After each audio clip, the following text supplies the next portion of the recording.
There is a moment that happens in classrooms that never show up in any data system.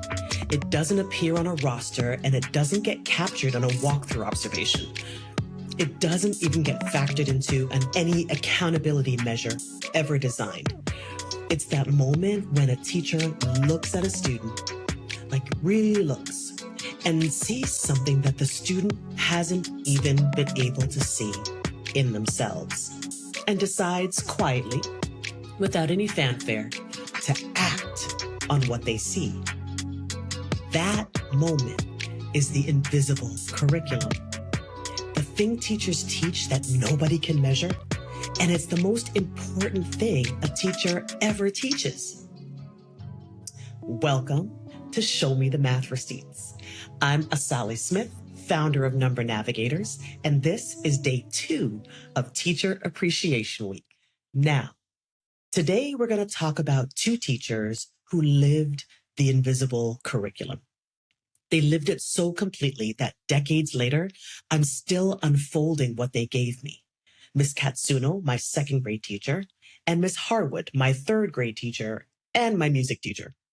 And a story that involves an audition, a wicked witch, and a bird that had absolutely no business being in my classroom. Let's get into it. Now, every school has an official curriculum, standards and benchmarks and learning objectives and pacing guides, all of it documented, all of it measurable, and all of it important. And then there's the other curriculum, the one that runs alongside the official one every single day. The one that's never really written down, but it's always being taught.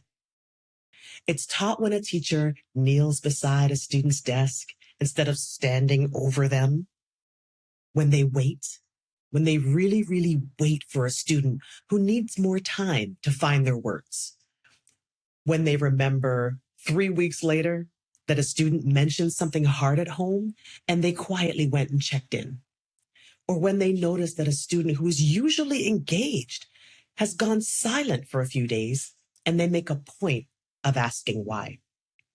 That curriculum, the one of dignity and visibility and genuine human connection. It doesn't appear on any standardized test, but it is shaping something in every student who experiences it. It is teaching them that they're worth noticing and that their presence matters in every classroom. Now, Miss Katsuno, she taught that curriculum better than almost anyone I have ever encountered.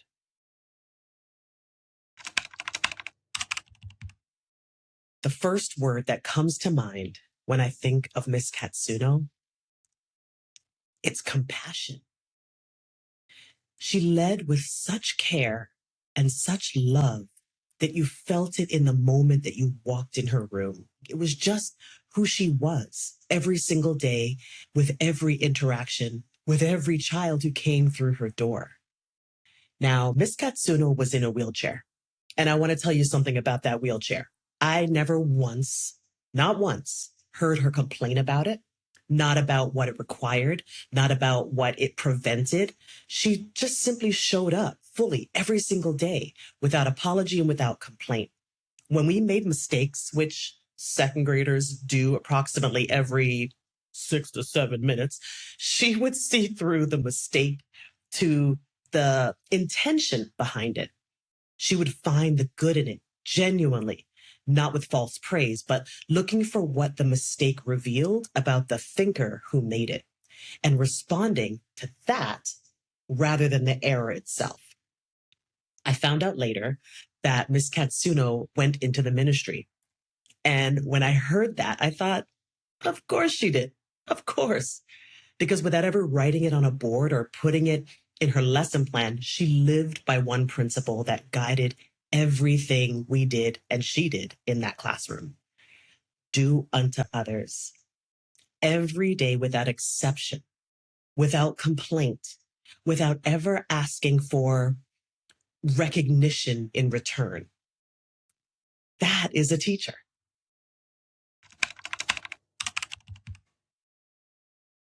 Now, let me tell you about Miss Harwood. Miss Harwood was my third grade teacher and my music teacher, and she thought I could sing. I appreciate her confidence in me enormously, and I'm just going to stop at that. I'm not going to assess that any further. But she encouraged me to audition for Dorothy in The Wizard of Oz. And I went in. I stood in front of whoever was making the decision, and I sang Somewhere Over the Rainbow with everything I had, with full commitment, absolute certainty that I, Sally Smith, was about to become Dorothy. I did not become Dorothy. I got the Wicked Witch. Now, I want to be honest with you about what Miss Harwood was actually doing. When she encouraged me to audition, she wasn't auditioning my singing voice, at least I don't think she was at the time. She was expanding my world. She was giving me an experience, a stage, a character, a memory that I would actually carry on for decades. She saw a child who needed something big, and she gave her a chance. Now, the role that came out of it was almost beside the point. Almost, because the Wicked Witch was actually a fantastic role. And those memories are ones that I will never, ever forget. Now, I think I mentioned a bird earlier. One day in Miss Harwood's classroom, a bird flew in our window, just appeared, middle of the lesson, with absolutely no warning, definitely no invitation. And 20 something 8-year-olds immediately looked at her, their teacher, for a signal about how alarmed should we be about this. And Miss Harwood looked at the bird, and she looked at us and said very calmly, as if this was just the most ordinary thing that has ever happened. No problem.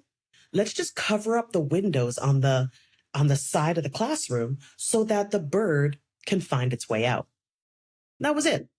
No panic, no disruption, no dramatic response that could have sent 28 children into full crisis mode. Just no problem. Let's solve this. Let's help this bird find its way. Now, what Miss Harwood communicated in that moment was not just that everything was going to be okay.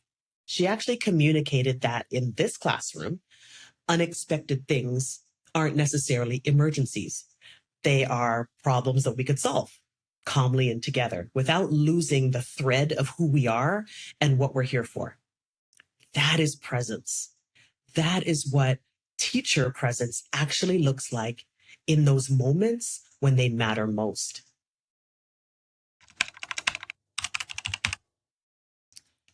So here is what Miss Katsuno and Miss Harwood taught me about mathematics education.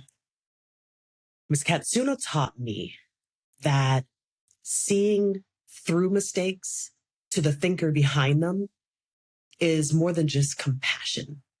It's actually the most mathematically productive thing that a teacher can do. When we respond to errors with curiosity rather than correction, when we look for the mistake, when we look for what the mistake reveals rather than simply that I got it wrong, we create the conditions for real mathematical growth. Now, Ms. Harwood taught me that calm is a curriculum. Think about what actually happened in that bird moment. A completely unpredictable problem landed in the room. Nobody had a procedure for it. Nobody had seen it before. And the teacher did not freeze, did not wait for someone else to fix it. She looked at the problem, named it simply, and moved forward with a solution. That is exactly what we're asking our students to do every time we put a hard mathematical problem in front of them.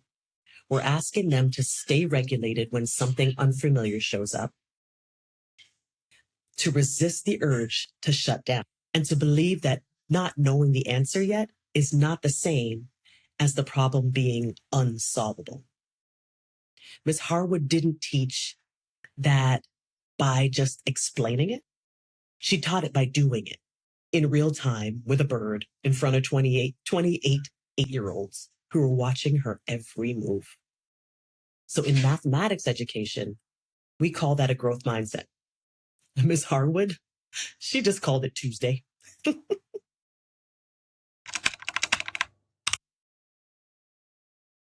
Ms. Katsuno, Ms. Harwood, two teachers from my earliest years who planted seeds I'm still growing from. One showed me what it looks like to lead entirely with love, and the other showed me what it looks like to stay calm when an uninvited bird shows up mid-lesson and 20-something kids are watching to see if they should panic. And somewhere in the combination of those two things, compassion and calm, seeing the good and solving the problem, is a portrait of the teacher I've always tried to become. So come back tomorrow. We have a kindergarten teacher who seemed larger than life and a science teacher who wouldn't let me get away with saying anything without proof.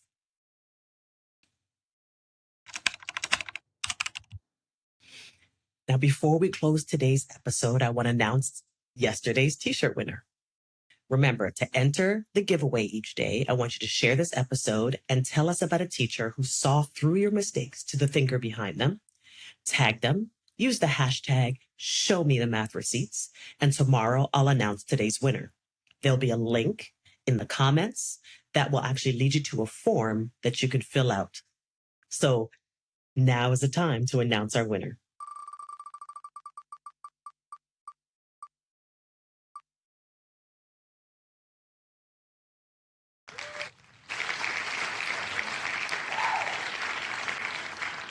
Congratulations! You absolutely deserve it. We will be in touch to get your information. I'm Asali Smith. This is Show Me the Math Receipts. And until next time, teach boldly, protect student thinking, and always keep your math receipts.